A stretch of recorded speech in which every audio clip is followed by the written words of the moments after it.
Good morning, everyone. We welcome you all, the participants and the speakers. Thank you so much for joining us.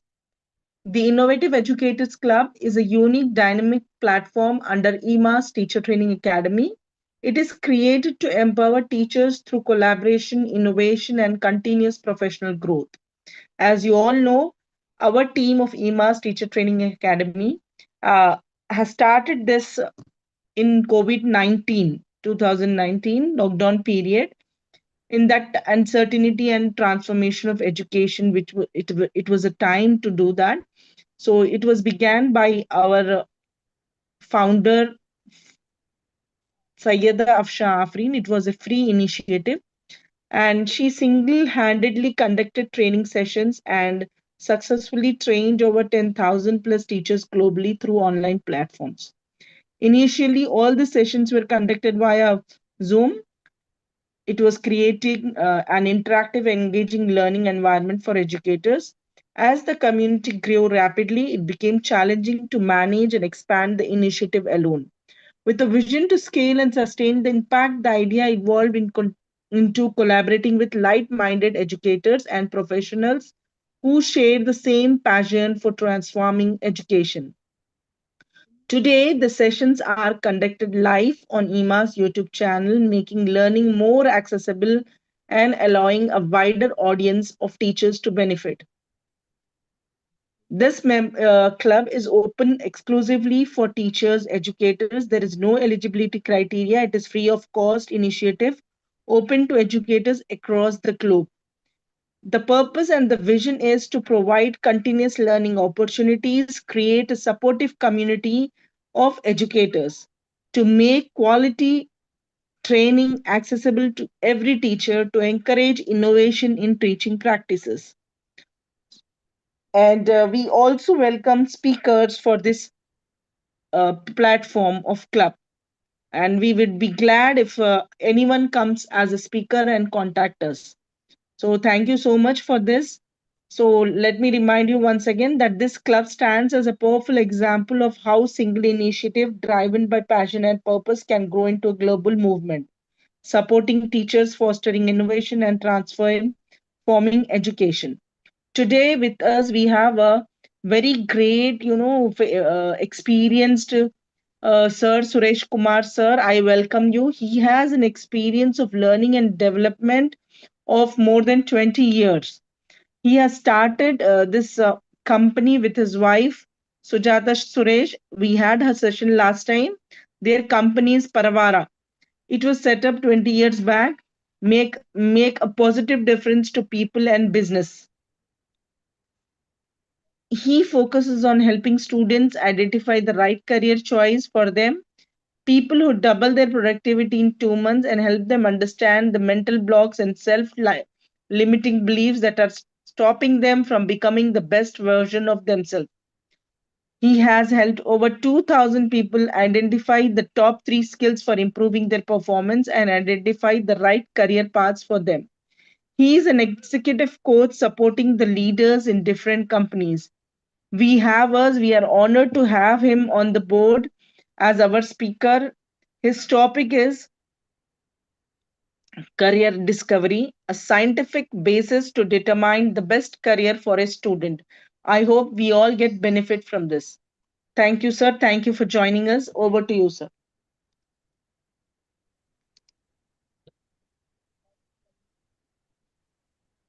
Thank you, madam, for that really wonderful introduction. Just a quick question before I really get started. There are some portions wherein I ask for a response from the audience. So how do I get to know that?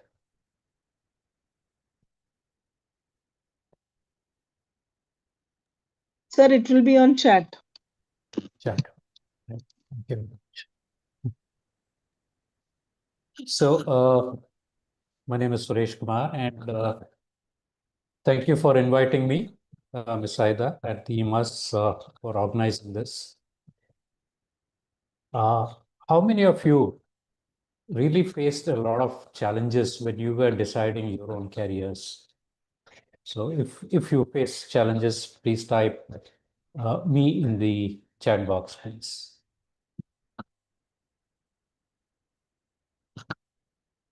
Okay.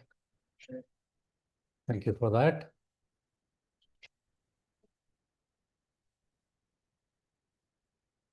Okay, thank you very much. How interested would you be to know if there is a scientific tool to identify the right career? Would that be of interest to you?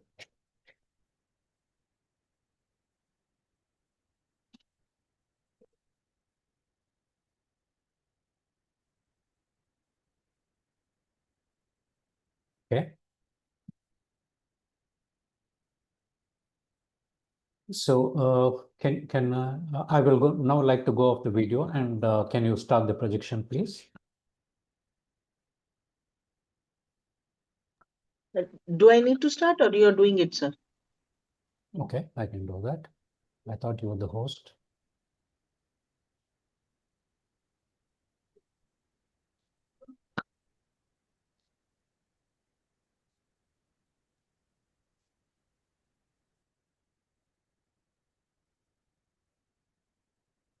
Yeah.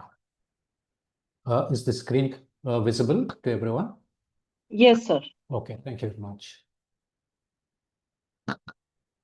So the company is called Pravara, which is basically to make a positive difference to people and businesses. And we've been in this line for about 20 years.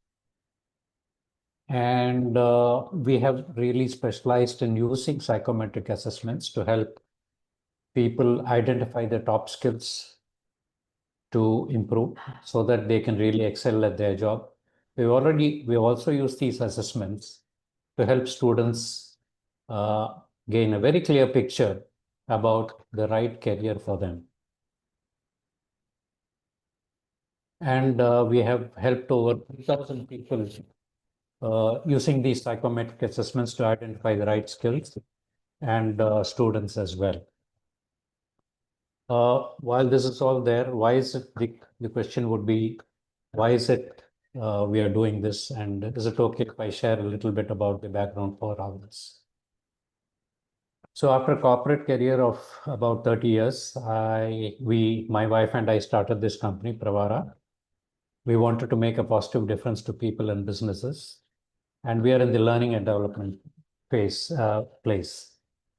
So we thought it would be a great, with my corporate background and her background in the education sector, we thought it would be really a big success. But we very quickly found out that it was really not the kind of orders that we expected, and the kind of programs that we wanted to conduct were really not coming in.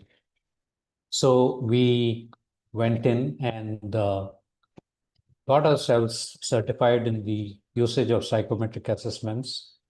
We have become certified as behavioral analysts in behavioral science, and also in leadership skills in conducting leadership programs. We've done leadership programs for the big corporates or the big financial institutions. So that's a little bit about background, and there were many people who shared their own skills with us, their own knowledge with us, very, very open-heartedly they share. In gratitude, we would also like to share what we have learned with people so that they can learn from our mistakes, they can learn from our experience and scale up much faster. So I'm going to put up 4 pictures here, and I would like you to let me know if you recognize the people there.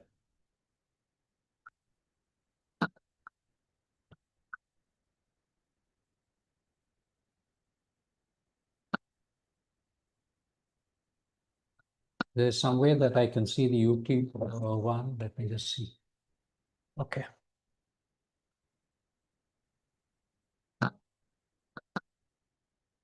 Madam, would you be able to read the comments from the YouTube so that I know what's really going on?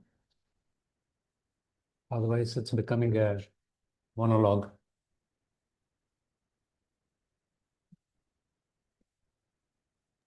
It's Katrina, sir.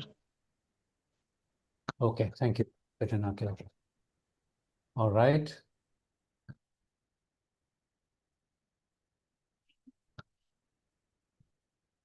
The second one.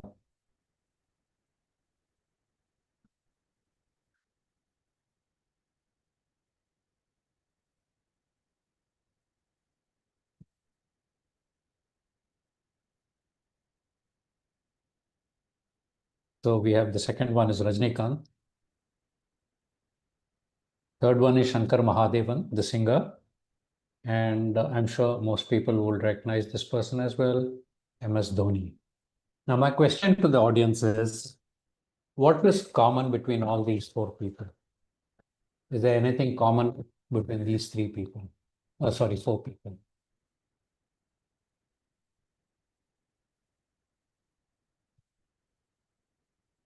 Yes, they are celebrities, they're actors, but there's still uh, there's something still more deeper than what we have so far got from them.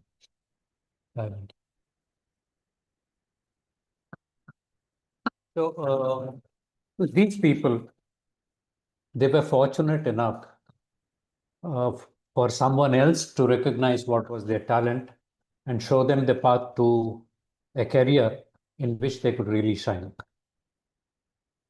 So if you look at the careers for them,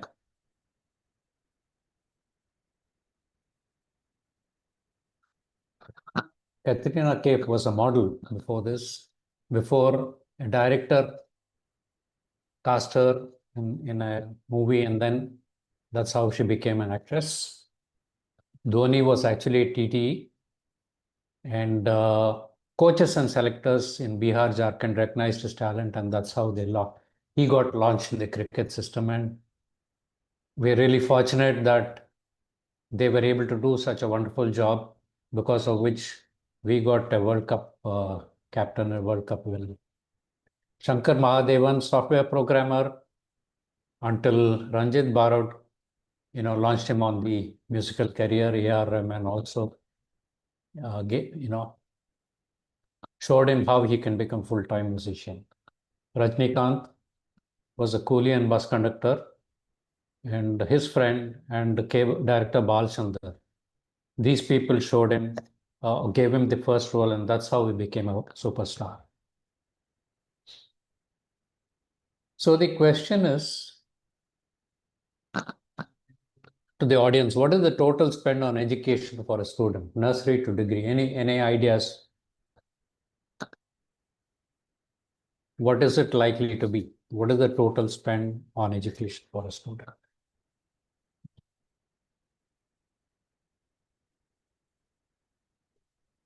Any thoughts, anybody? 10 lakhs, okay. Very good. Any other thoughts? 5 lakhs. All right, thank you for that. It's actually a bit more than that. It's actually, these are the figures, 10 lakhs to a crore. These are the responses we got when we did this program for a number of parents. We asked them, how much have you spent so far? And these are the figures that we got from them, 10 lakhs to 1 crore. Now, when we are spending so much of money, does it make sense at this, when we're spending so much money, and yet after doing it, we're still not very sure what is the right career? We get into, some people are lucky, they may find out their career right at the beginning. There are many people who start off in their career, they are misfits in their career, and they become miserable. They burn out within a few years of working career, they burn out. So is there a much more objective way of identifying the right career path? So that's the question that we will try to answer now.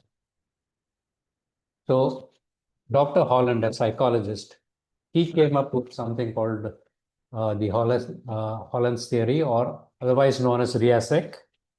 And it was basically for students and job seekers. So it answers three questions. What are my interests? What do I want to be when I grow up? And can I do what I like when I grow up? And this is called the RIASEC model. So let's go a bit deeper into this.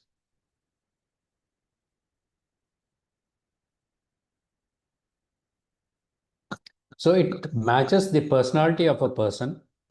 There are 6 different personality types. Each personality type, according to Holland's theory, each personality type has certain things in which they are interested, and associated with those interests are careers. So when the personality, the interest, and the career are aligned, that's when they are most productive. They're also very happy, they don't burn out, and they can really make a world-class contribution to society. So what are those 6 personality types? So realistic, these are, the first type is called realistic. They are practical people, hands-on, they like to do things by themselves. They're interested in using tools and equipment. So that's the first type, realistic type. The second type is called investigative. Now, these are people who are interested in scientific theories, in investigating things, getting to know about things, facts, ideas, and all that. Third would be the artistic types. They're intuitive.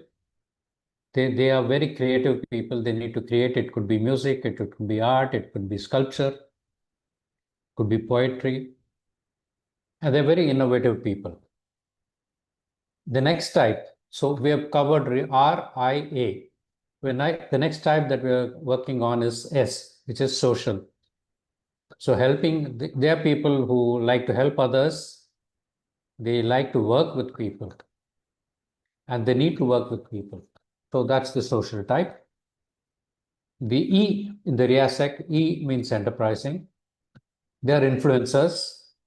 They like to persuade, they like to lead and sell. And the last one, the C, is conventional. So these are people who are very well organized. They're very detail oriented. They're accurate. They're structured. And they are into facts and figures. So this is the 6 different types. And I'm going to take you through each of the types one by one.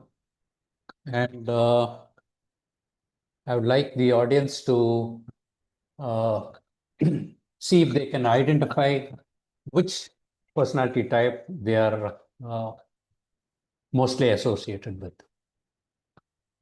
So the first one, the personality type realistic, was the people who enjoy using tools. They like to get into nature, play, caring for plants, animals. They exhibit higher motivation for things, money, and status. They're not so much into human relationships. Anybody who in this personality type who thinks they're mostly this personality type or largely this personality type?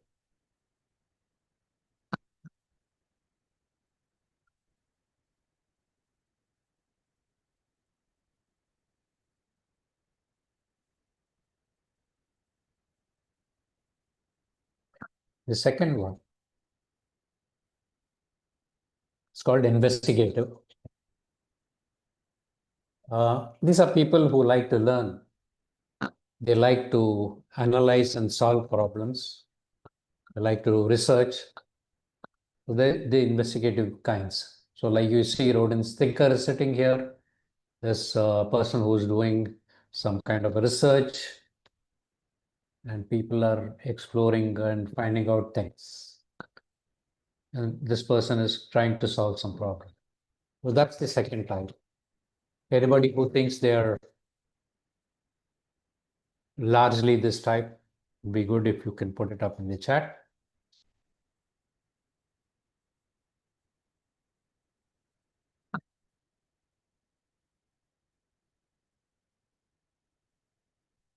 The third is the artistic type.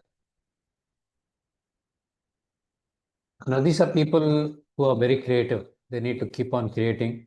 So maybe music, it could be fashion design, It could be painting, photography, sculptures, creating something, designing on the computer. And they are people very original, and you can't expect them to be systematic. And that's part of the creative process. There will not be any system to it. Okay. So they could be very random, and they could be, we may not find them orderly as well. So that's the next.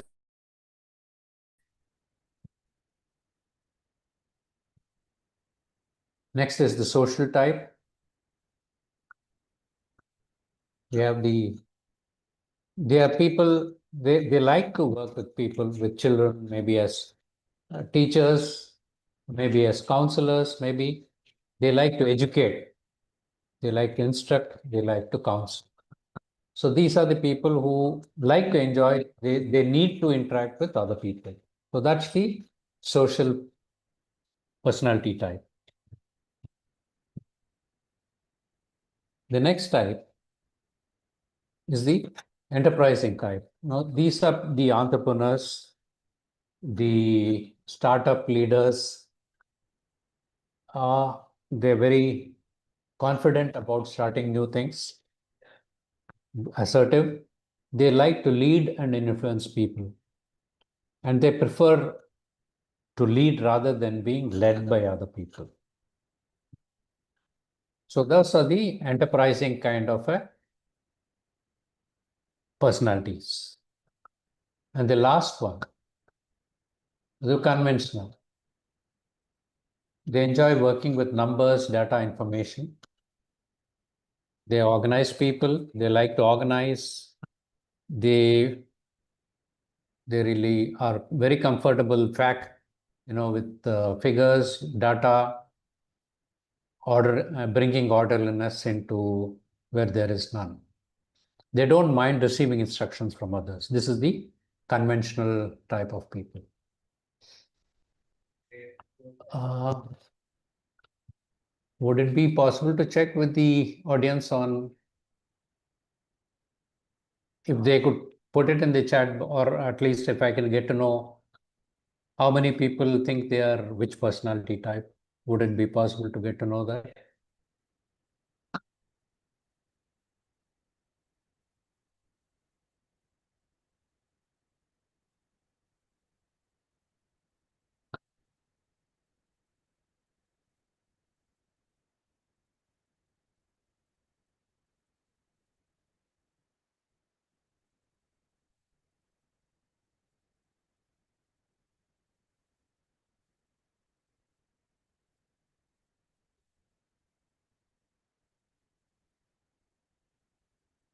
All right, let me proceed.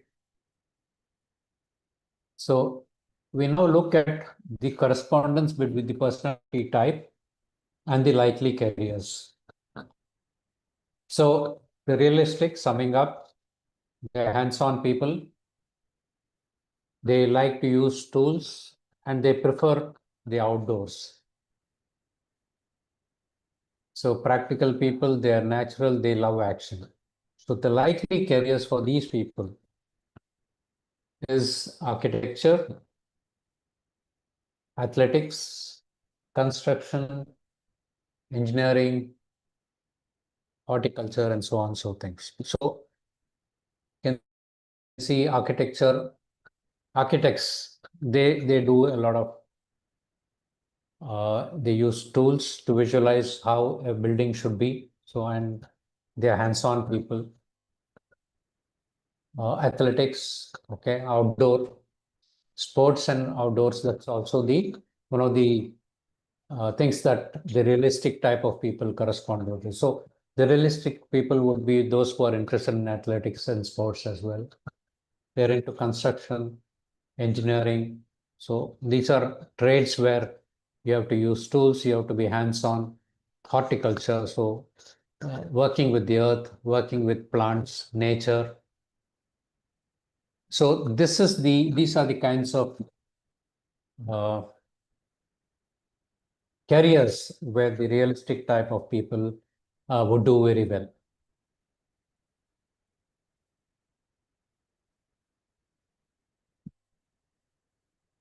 The second type, the investigative, as we recall, there are people who like to do research, they're into scientific things, learning, technology, and all that.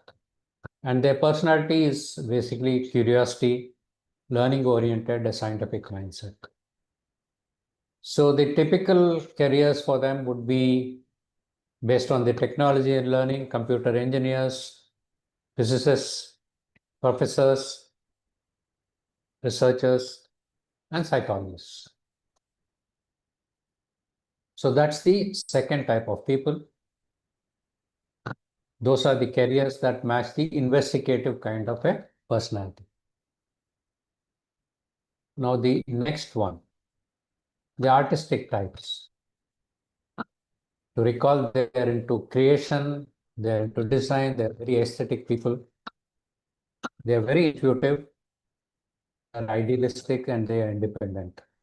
So typical careers would be as an artist, as a craftsman, into sculpture, photography, or a TV artist.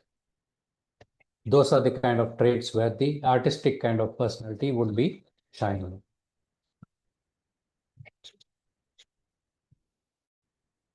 The next type, the social types, these are the people, if you remember, they are people who like helping others. They can understand other people very well. They're very good in their communication and their relationships. They're patient, they're warm, kind, and understanding. So because of this kind of personality and this kind of interest, the right careers for them would be doing social work, community service, counselor, nursing. Or any other trade or a career where they have to interact largely with other people. It could be as a public relation officer, psychologist. The next one, the enterprising people. Now, they like to lead, they like to manage things, come up with startups, they're into action-oriented, dynamic people, a lot of entrepreneurial spirit in them. So as an entrepreneur, coming out as an entrepreneur, starting some startups, managing people, managing businesses, trading. So these are the kind of careers where the entrepreneurial personality will really shine.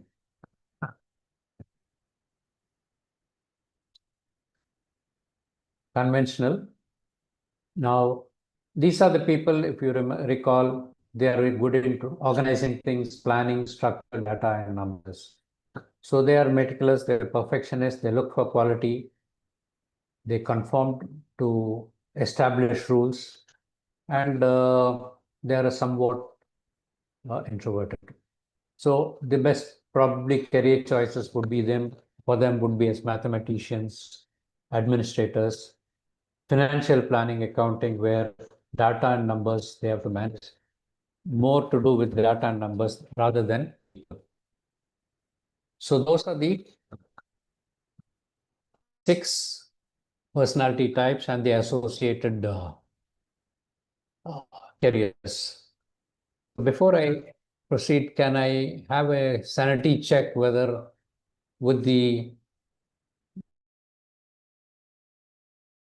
whether they've been able to associate now, or at least try to understand which is the personality type with which they are largely associated. Can the coordinator check the YouTube channel? Let me know, please, if people are from the comments if they're able to associate with at least 1 or 2 of these.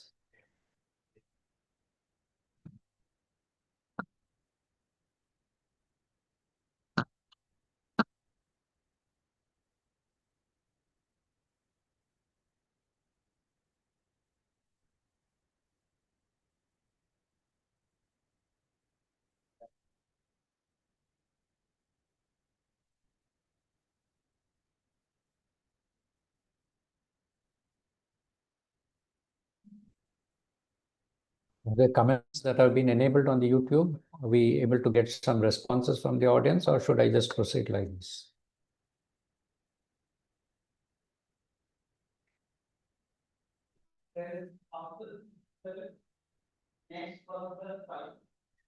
Okay. The question is, are the viewers able to associate with at least one or two of these personality types? And if so, what have they learned about their careers?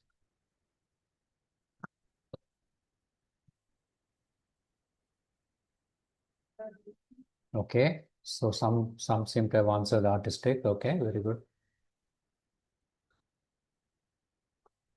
Okay, good. Artistic and social people. Okay. So social people are responding. So that is to be expected. Thank you for that response.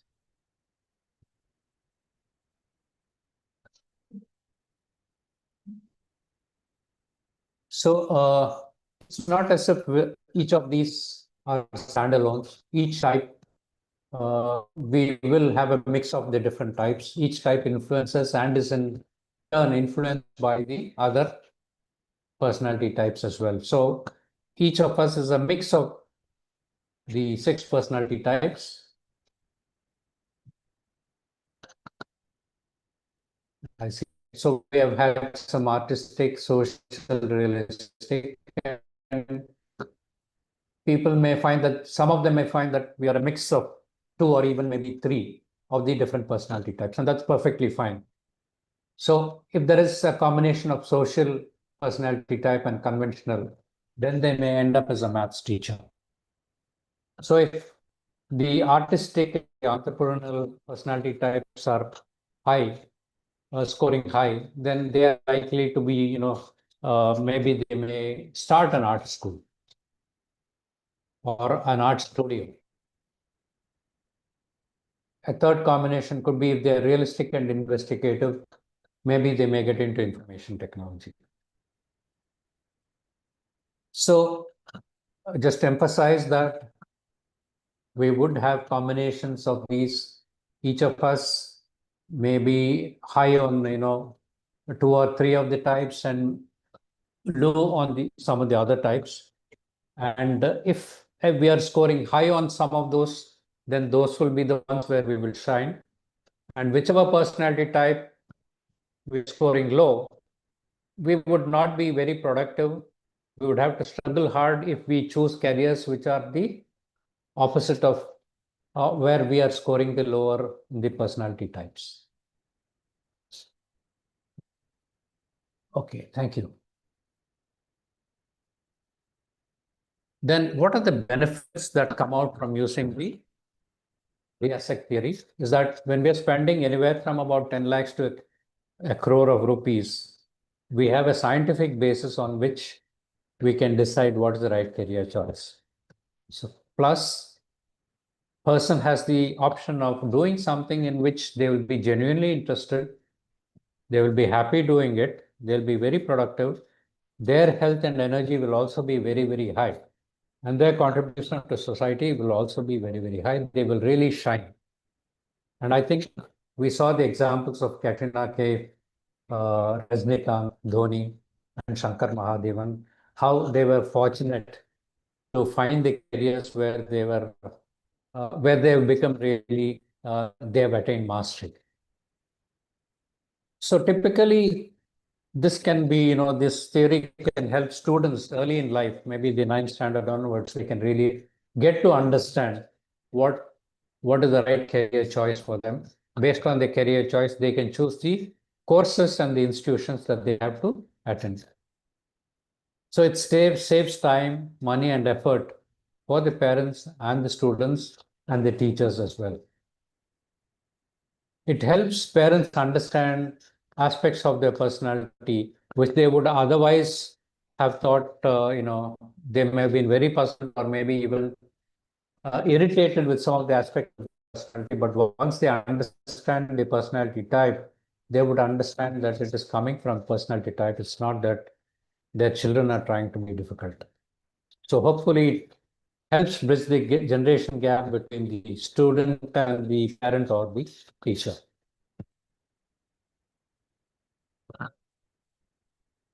So moving on, I'd like to introduce you. So the question that may come up is, all that is fine, but how is it that we can understand very clearly how do we really measure personality type.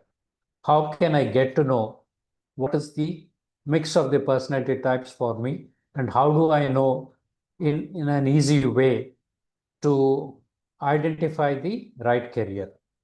So this is where the usage of psychometric assessments come in, and I'm going to show you a couple of snapshots of a psychometric assessment that is done for students 9th standard onwards all the way up to MBA as well, where they can get out of more than 100 careers, which are the top 5 to 10 careers where they would be most productive. So I'll give you some snapshots coming from there.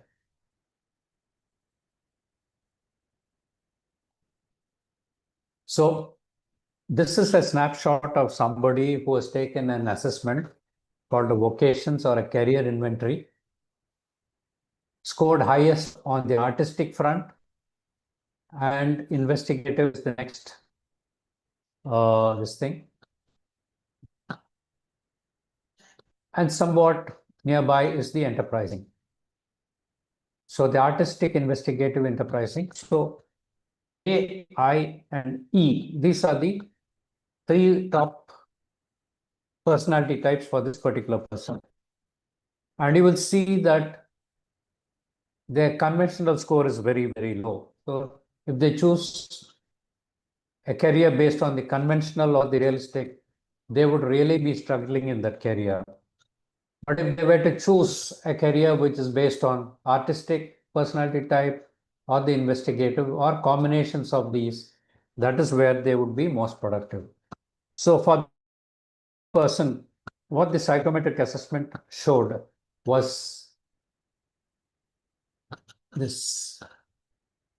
So writing careers. So to go back, which was the highest here, the artistic, investigative, and the enterprising. So writing careers. This is the highest, the highest fit out of 100% fitment, 87% match for a writing career. So this is a very good matching score. Any score above 70% would indicate that that career would be a very good fit for this particular person. So for the person who took this assessment, and we have taken the snapshot from a person who took this assessment, the best suggest was a writing career. The second was for journalism. Now, because there was also the enterprising kind of thing at a slightly lower level, they would also be able to manage buying and selling art or creating an art studio and those kinds of things. So below that, now if it's 50% and all that, if they were to go as a secondary school teacher in the arts and literature, that's not a very high score. It doesn't really do justice to the person concerned. And they really struggle in careers of tourism, teaching, health, and all that. This is taken from this thing. It's a detailed report for the person. That's a 21-page report that we have for these people. And there are many different companies which come out with these kinds of assessments, where typically anyone from out of more than hundreds career choices, they would tell us what is the best fitment. We also need to understand one thing, that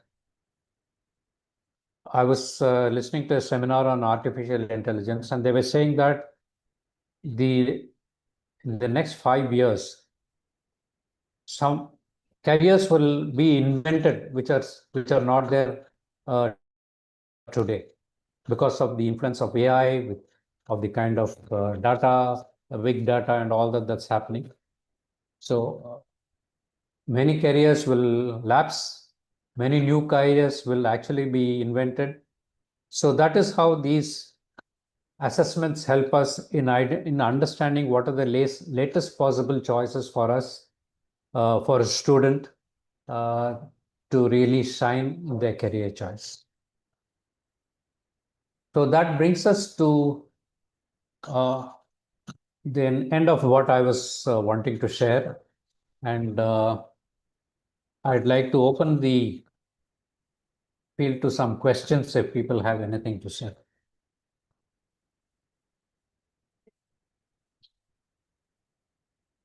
Oh, thank you. I see that it was very helpful. And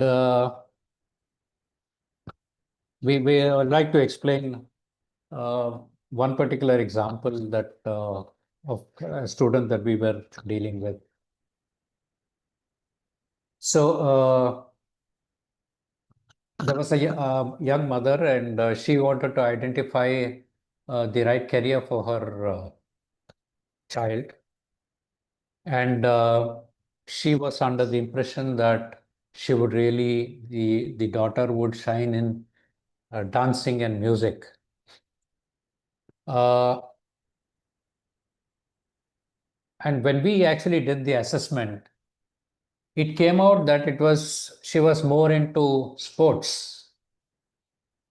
And the mother was really puzzled because she said she's so happy when she goes to the dance class and music class. What it really turned out was that she was enjoying the contact with some of the other students more than the interest in the dance class or the music class. It was more to associate with the others. So that is how these assessments help understand us on the right career choices to make.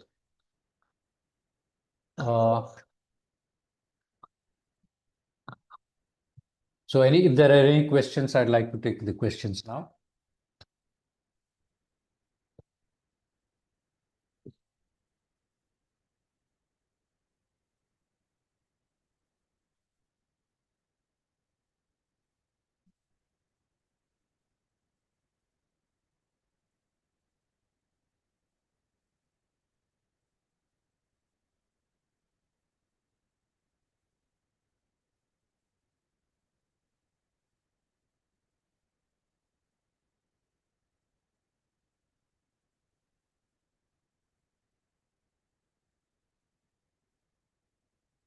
Okay, I'm watching some of the comments on the YouTube.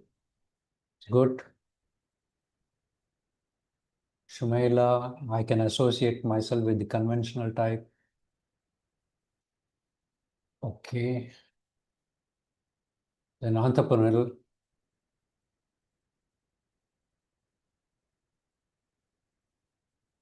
Asha Sharma says entrepreneurial.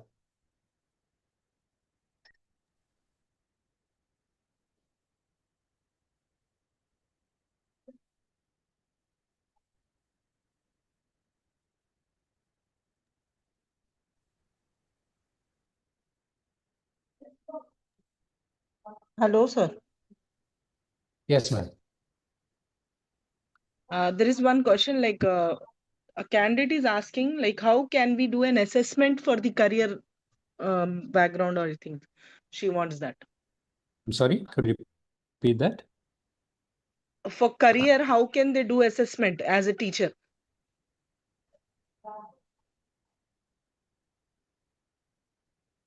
Hello, am I audible, sir? Yes, audible. A teacher is asking So that how to do how an can a assessment? teacher assess a child for her career, matlab for the career of the child? Thank you. If I understand, teacher is asking how to assess the career for a child. So Yes. this is best done using a psychometric assessment. And there are people like us, we do these assessment for students. So typically what we do is there is an online questionnaire that the student has to answer.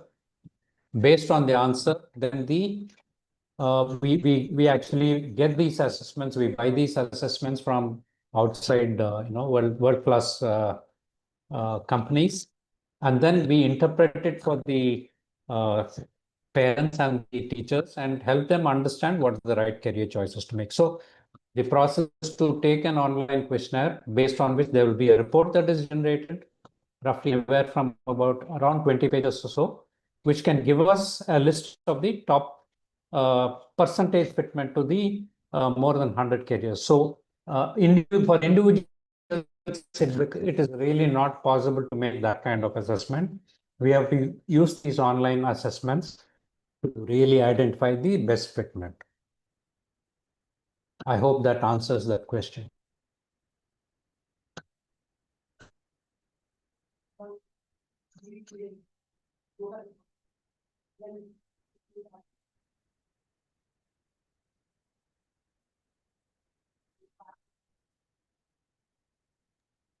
Hello, sir. Yes, ma'am. Yeah, another is like, is it like learning styles? The personality style will be the learning style will be a subset of the personality style. So Okay. depending on the personality style, the learning style would also likely differ. But for the career choice, it is best to go with the personality styles because there is a direct correlation between the personality style, the interest of the person, and uh, the career choices. I have not come across a match between the learning style and the careers. There will be some lot of theory there, but those kind of assessments are really not available to my knowledge. I hope that answered the question. Yes, sir. Thank you, sir. You're welcome. Is there any other questions? Kindly send me personally or on the YouTube or on Zoom. We are mostly welcome. We have an experienced coach here.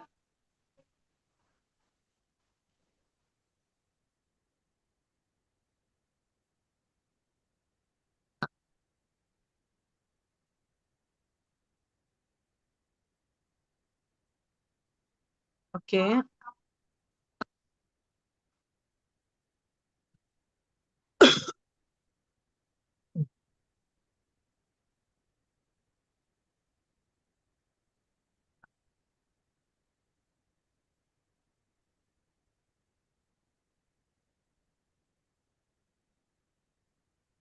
Okay, one person has written that the methods which you have shown, some tools which you have shown, Yes.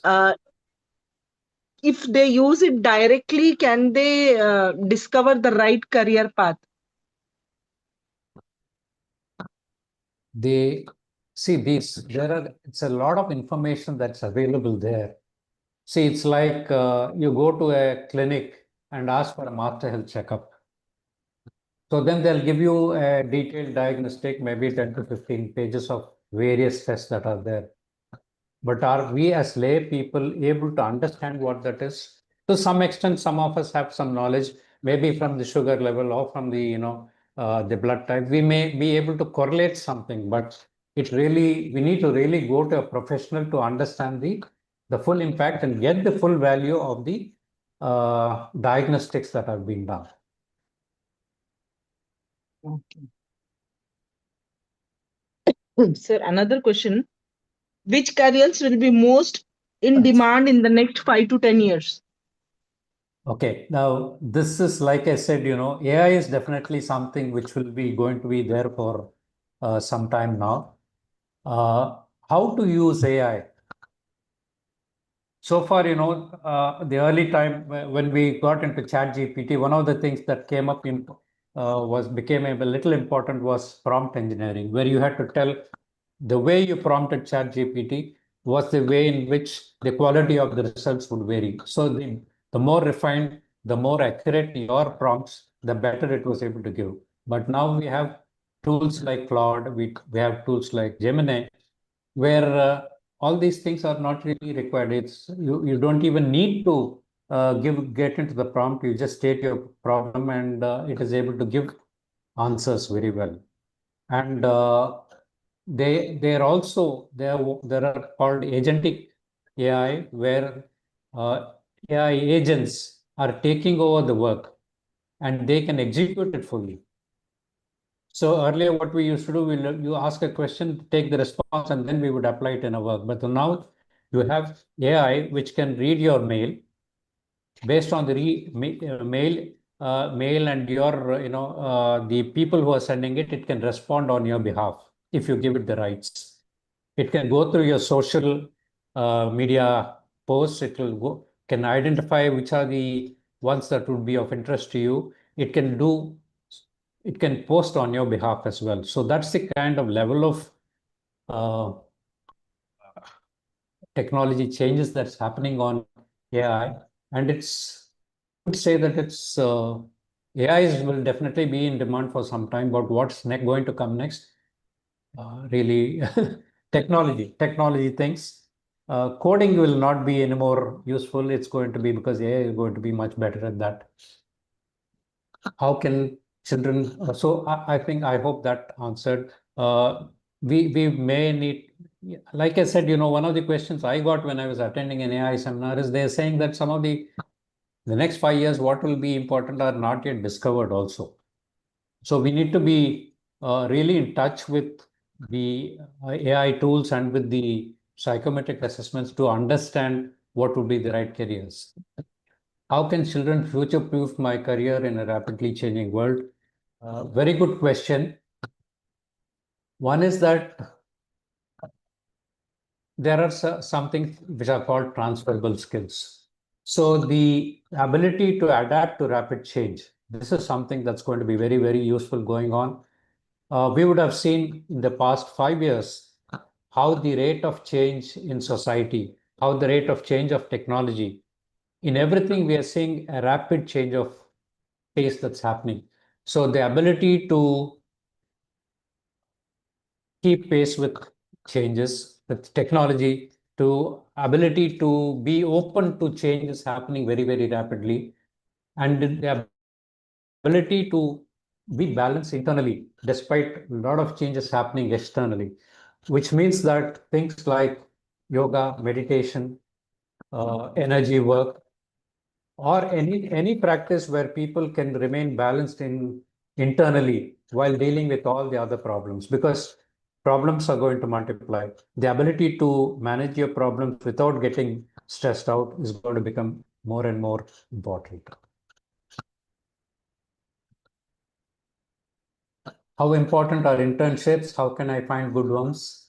Internships are good because it's a win-win for both people. For the students, they can go in, work in a company of their choice, or which is suited to their career choice, get some experience. Once they get experience, then automatically they're good. The companies may absorb them, or they may be able to find out outlets. How can I find good ones? I'm sure that students nowadays can actually use the AI to find this. There are a lot of websites that can also which are promoting internships, and not just local, national, but also international internships. There are good sites which are promoting that. What role does networking play in career growth? It's networking is good in that it tells us of opportunities that we may otherwise be missing out on. But at the same time, we really have to be good in what we are doing. So if our interests are aligned to the personalities, if we're really good at the personality style, the interest and the careers are aligned together, we're going to be very productive. And that itself will ensure that career growth is taking place. And like I said, the transferable skills of being open to change, dynamic change, of becoming a lifelong learner. This is something that's very, very important. We need to be all the way open to the fact that what we learned is no longer valid, and be ready to learn new things. Yes, ma'am, we can take some more questions. We still have a little time.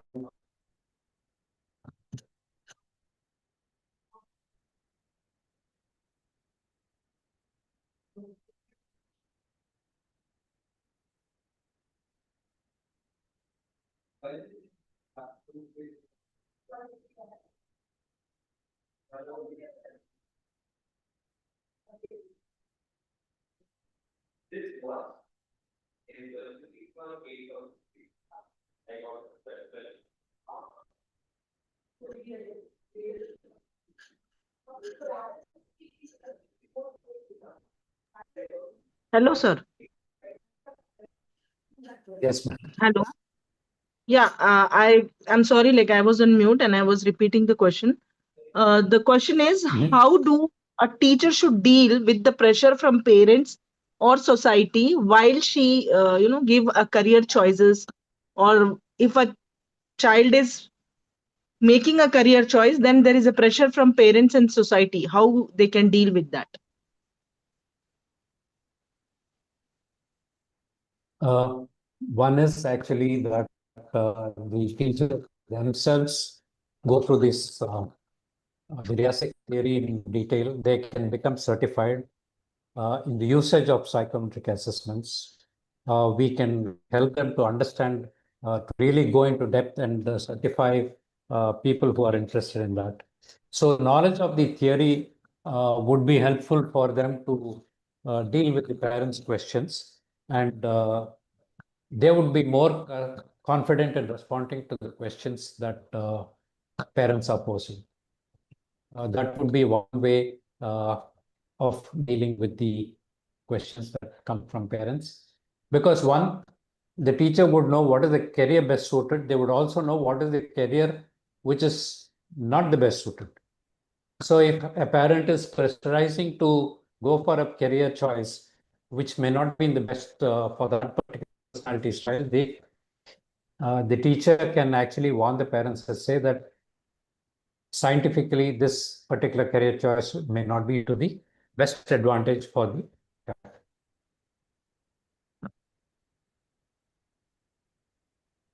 What should I do? Okay, I see a question. What should I do if I fail or face rejection early in my career? Uh, See, there is one thing is that the word failure has such a huge negative connotation. And early in life, anything we fail, we think that that's the end of the world. But failure, if we treat it as a friend, it can actually show us the path to the next choice that we need to make. If we look at what Thomas Edison, apparently when he was, before he could invent the incandescent lamp, he had to go through about 10,000 different uh, experiments, which all failed. He did not give up, and that led him finally to inventing the incandescent lamp. And today we have the advantage of turning on lights, having light even in the dark, and we have to thank Thomas Edison's persistent with that.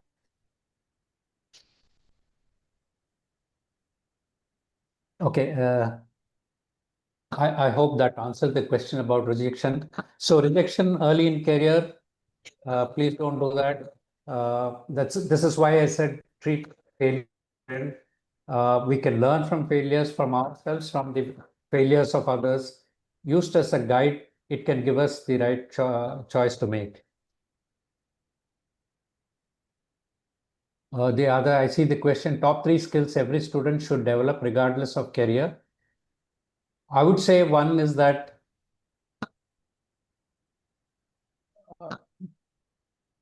one treat failure, this perceived failure as a friend, then the adaptability to a lot of change.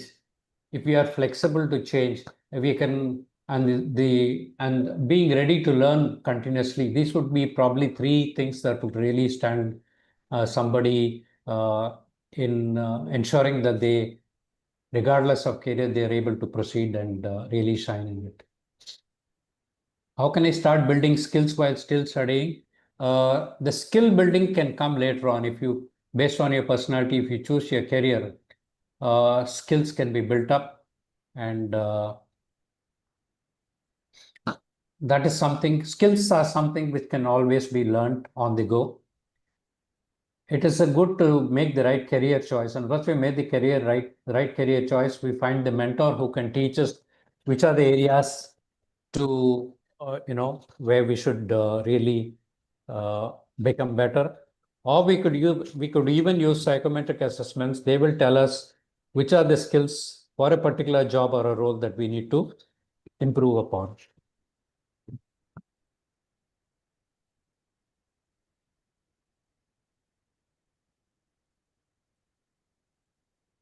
So I would suggest that, making the right career choice would help them. Let them focus on their studies at this point. If they identify the right career, based on the career, they need to identify the right institutions which have the right courses for them. Uh, Once this is done and they get their this thing, the institutions themselves are now building. They give a lot of skills in that particular area. I remember somebody telling me that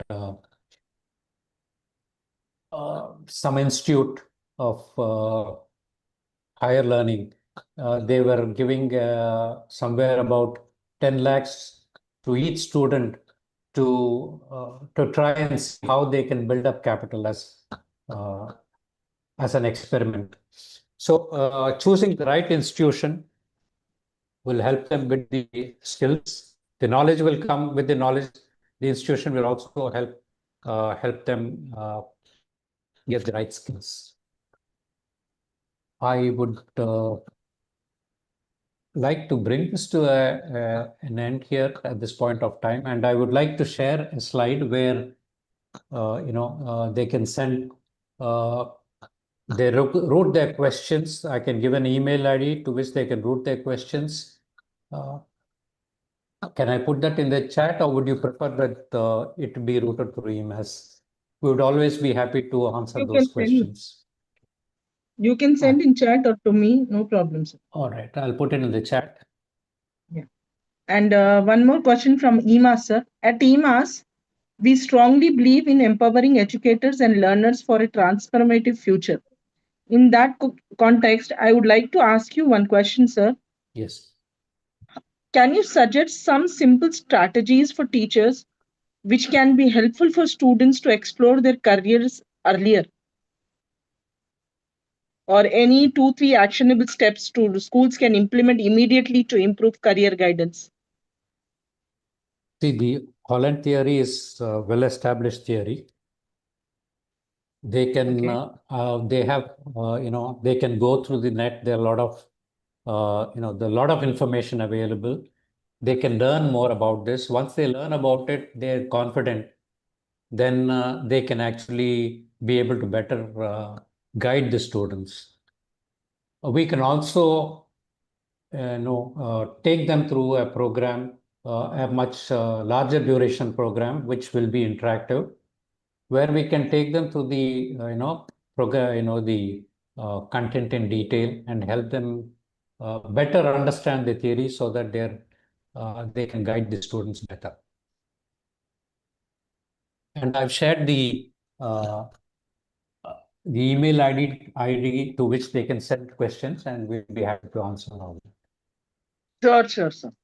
And we have one last question. I think we will end the session after this. What are the most common mistakes students make when planning their careers?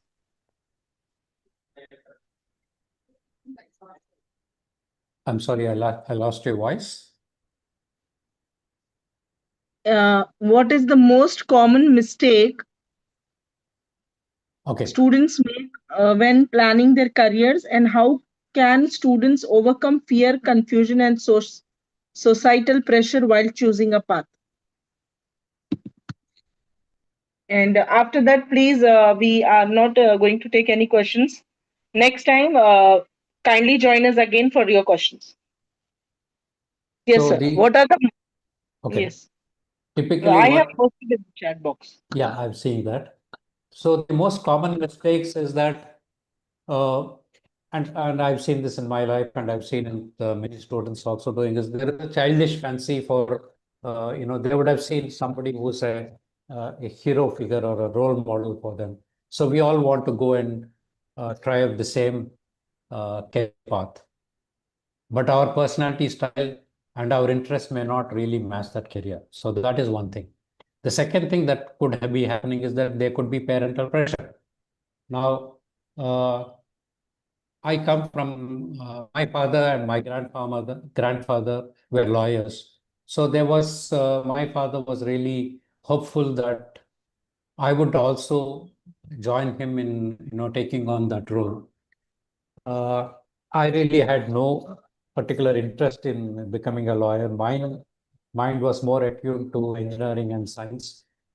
And my father was kind enough to allow me to pursue my own career. So I went into engineering. And then later on, I got interested in learning and development. So it depends upon the kind of environment in which the students are going up. So the parents and the teachers, uh, their support and the environment they create, are they creating a supportive environment which will allow the students to explore and identify the right career choices, or are they putting pressure saying that, look, you should go into this because this is where the money is? Sometime back, I remember 6 years back, 7 years back, there was a lot of pressure to go into IT. And people who had really not suited for IT jobs, they went into it because of definitely the pay was much higher in the IT jobs, but then they really got burnt out in 2 to 3 years. Now we are seeing IT jobs, there are large scale layoffs happening, AI is coming in, and that's proving a very, very confusing. So I would say that this theory for the teachers and parents, this is a theory, Holland's theory is there. And using psychometric assessments will very accurately identify the right career choices. So the parents and teachers should be learning about these tools and using that for the benefit of the students. That would be my response. I hope that satisfies the question that they have asked. That's a very valid question. And the teachers and the parents and the school can be a a big support factor for the people, for the students to really make the best career choices. All the best to all of you. Thank you. I really appreciate taking time out on a Thursday working day to listen to this subject. And we would be very happy to support you in whichever way we can. We have given the email ID to which you can send the responses, and we'll be happy to help out. Thank you. Thank you so much, sir. The webinar was beautifully highlighting the importance of self awareness, skill development, and informed decision making in shaping successful career paths. I hope the participants gain valuable clarity on navigating today's dynamic career landscape and understanding future ready skills. So, I really appreciate your efforts, Suresh Kumar sir. Thank you so much for being with us. The right guidance at the right time can change the direction of a life. We look forward to bring such more Thank you, meaningful madam. learning experience. Don't forget to like, share, and subscribe us to stay connected with EMAS initiative. Thank you all. Thank you, sir. Once again, thank you. Thank you for giving me this opportunity. Thank you for the coordination. And thank you, madam, as well, for calling me and giving me this opportunity. Thank you.